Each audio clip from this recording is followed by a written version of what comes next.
mayroon ng plano, nakaplano na yan eh, nakataga na yan sa bato. Otherwise, hindi sila nag-imbestiga niyan kung wala silang balak na impeachment. So regardless kung mag-explain to kwan, mag-explain ng pabalik-balik si BP Sara sa kanila, sarado na yan eh, kwan na yan eh, nakaplano na yan na talagang i-impeach siya. Plano na yan. Kaya sasagot siya doon o hindi, impeachment will go on. Well planned on the part of those who are planning to impeach BP Sara. Kasi kakasabi pala ng Pangulo ngayon, kakalabas pa lang ng text ng Pangulo, kinabukasan, pinail ka agad. Di ba? Most likely kasi we have to perform our duty. Kung kailangan nandun ka as a member of the impeachment court, then you have to be there. Apektuhan talaga yung pangangampanya natin. I will remain objective.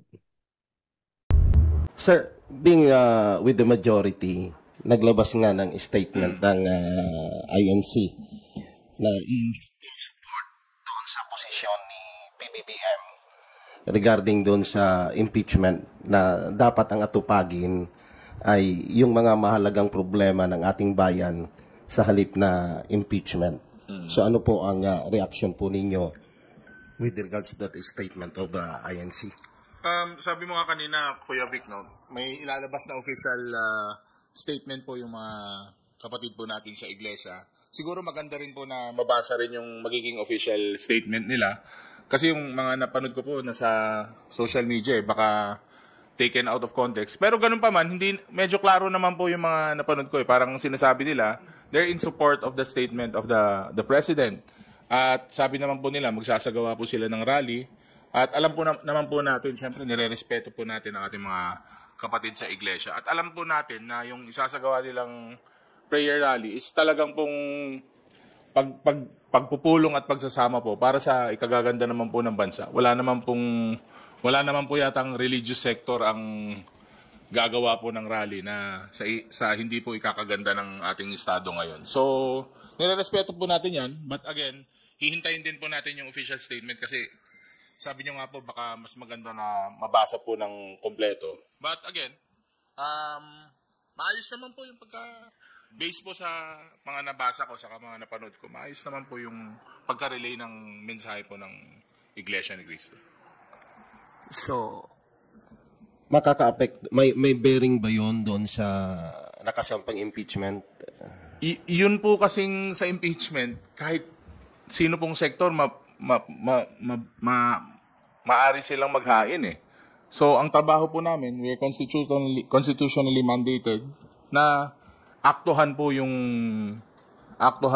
Lalo po pag na-refer na yun. Kasi pag hindi nyo po inaktuhan yun, parang hindi po namin ginawa yung trabaho namin. Pero yun nga po, may proseso pong pagdadaanan yan.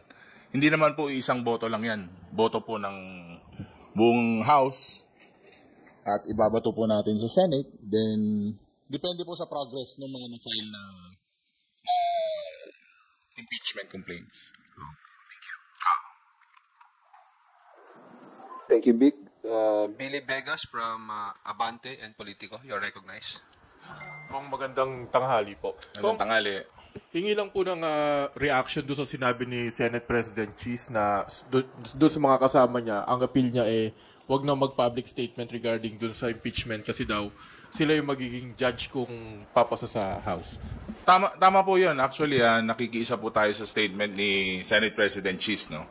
Kasi wala naman pong judge na sasabihin niya na pabor siya o hindi pabor sa ganitong kaso.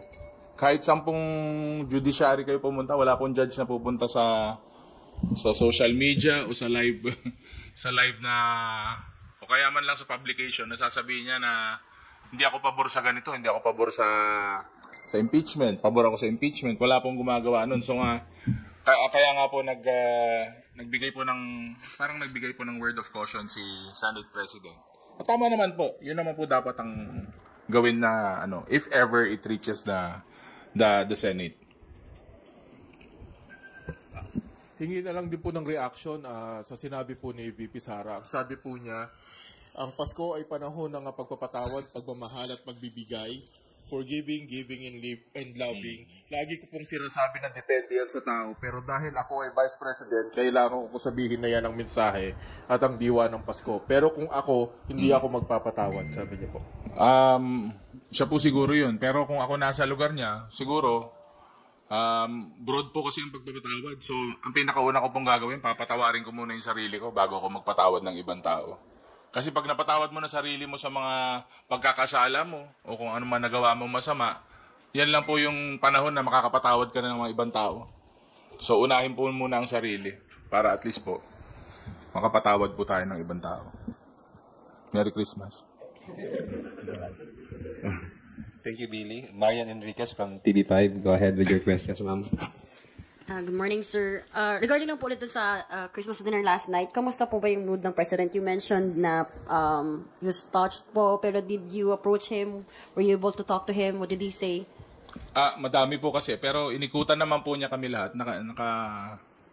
Nakapag shake hands naman po. Tapos, Ilocano kasi ako pag nagsasalita sa kanya. So, kinamusta ko lang siya, sabi niya. Okay naman daw siya. Siyempre, maraming trabaho. Saka medyo gabi na. So, baka pagod na siya from mula umagang pagtatrabaho hanggang ano. Pero ano naman, maganda po yung... He was in a very, feeling ko malaking bagay na yung may nabigay po sa kanyang resolution na ganun. Parang kahit sino naman pag may na-affirm na support or tulong sa'yo, di ba? Parang magaang po sa pakiramdam. And it showed during his, parang yung thank you speech niya.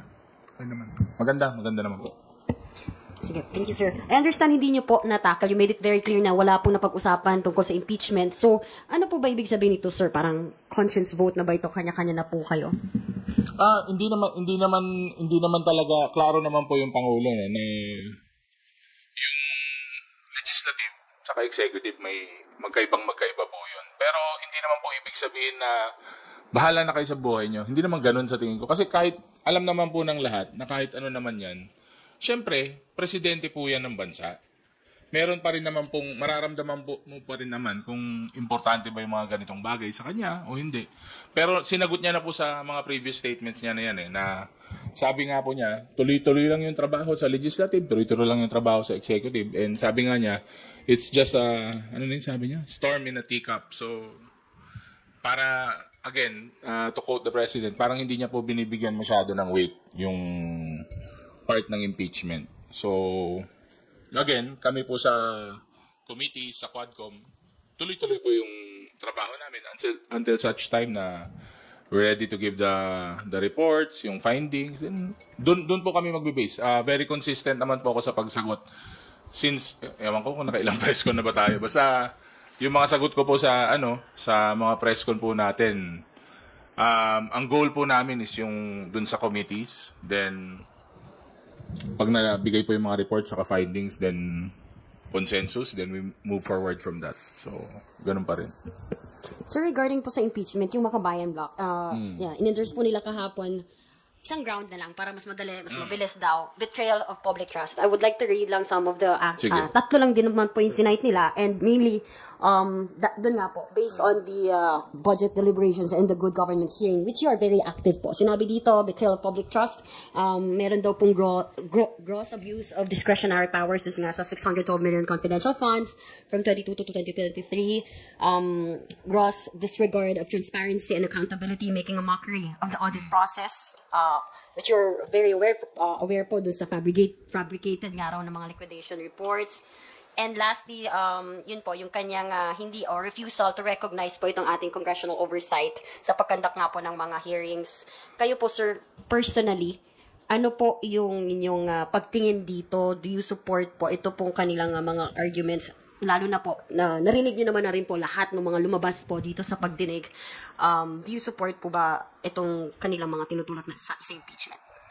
Yun po kasi yung mga grounds for impeachment. So talagang iikot ka po dun sa mga sinabi mo na grounds for impeachment nila. Dun, hindi ka naman po makakapag-file kung wala sa isa dun sa mga nasabi mo. So, again, I haven't read it. Pero syempre, again, I'm a member of the majority. So, wala pa naman pong moves ang majority. Wala pa naman po na pag-uusapan ng majority. So, I will support kung ano man pong decision ng majority.